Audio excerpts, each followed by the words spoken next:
If you're in need of a great brunch recipe, this savory tart or quiche is the perfect dish to feed a crowd. This one is made with roasted peppers, but you can use whatever vegetables or meats you have on hand, like asparagus, zucchini, ham, or sausage. We're going to begin with the crust. Pour 1½ cups of all-purpose flour onto a clean work surface. Make a well in the center of the flour and add 7 tablespoons of butter cut into small cubes. The butter must be cold, so don't take it out of the fridge until you're ready to make the dough. With your hands, work the butter into the flour. Squeeze the butter with your fingertips until it forms into smaller and smaller pieces. Eventually, it will turn into a sandy texture, and you can start to rub it in between your hands until there's almost no large pieces of butter, but it's not supposed to be perfect. Form the flour into a well again, and now add 1 whole egg and 1 egg yolk, along with a big pinch of salt. With a fork, whisk the eggs together, slowly working in a little bit of flour from the edges.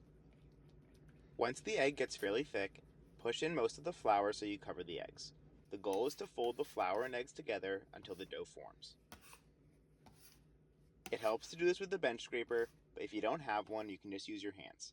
At first it will seem very dry, but just keep pushing everything together using the heel of your palms, and the eggs will absorb more and more of the flour. Ideally, this process will just take a few minutes because you don't want the butter to get too warm. Once basically all of the flour is worked into the dough, form it into a thick and compact disc. Now put the dough in between 2 pieces of parchment or wax paper. Place the rolling pin in the center of the dough and push towards one side. Then pick the pin up, place it in the center again, and push it towards the opposite side, then towards the left and the right. The dough will be very easy to roll out, and you just want to make sure you roll the pin gently and keep changing the direction to ensure a circular shape. Once the dough gets large, you can start running the pin across the dough for even thickness. The dough should be a little thicker than 1/8 of an inch or 1/2 centimeter. For this recipe, I used a 9-inch tart pan, so the dough should be around 11 inches across when you're done rolling it out. Once finished, slide the dough onto a tray and place it in the freezer immediately. While the dough freezes, we'll prepare the vegetables. Turn your oven up to 430 degrees and start cutting around the bell peppers to avoid cutting into the seeds. I used 3 red peppers, 2 yellow, and 1 orange, but you can use any combination you like. But you'll want 6 to 7 peppers total. Place the pieces on a baking sheet, skin side up, and put them in the oven. While they roast, slice 1 yellow onion into half moons. Pour a couple tablespoons of olive oil in a pan on low heat and add the onions.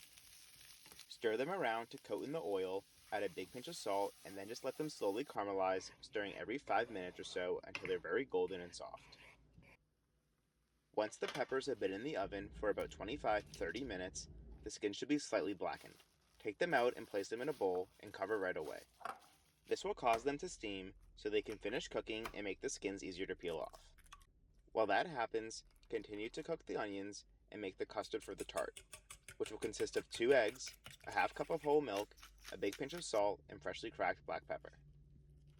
After the peppers sit in the bowl for about 20 minutes, you should be able to easily peel off the skins, and now you can start building this tart. Take the dough out of the freezer and place it on top of the tart pan. The dough will be fairly stiff, so carefully press it into the pan as it warms up.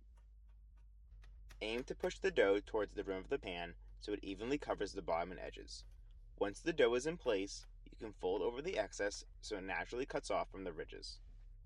If there are any cracks or holes in the dough, don't worry because you can use the extra dough to patch it up. Once it all looks good, poke a bunch of holes in the bottom with a fork. Now start layering the ingredients, beginning with a layer of cheese. I used about 3½ slices of provolone. Then add half of the roasted peppers, preferably all of the same color, and top those with the caramelized onions and a small pinch of salt and pepper. Now another layer of cheese, and this time I used fresh mozzarella. Then optionally add some fresh basil leaves, but ideally I would have put them below the mozzarella because some of them ended up burning slightly at the end. Either way, the last layer is the roasted red peppers, but rip these ones into strips and spread them out evenly. Finally, slowly pour the egg mixture over the top, and let it sit for a minute so it distributes throughout. It's not a big deal if some of it goes over the edges of the crust. Now on a baking sheet, place it in the center of a 365-degree oven. It will be done when you can put a toothpick in the center and it comes out dry. Every oven and quiche is different, but mine took about 75 minutes. Once cooked, take it out of the oven and let it cool completely before taking it out of the pan. If you're using a tart pan, you can place it on the top of a bowl and the center will pop out. Now just slice it into 8 or 10 pieces and enjoy.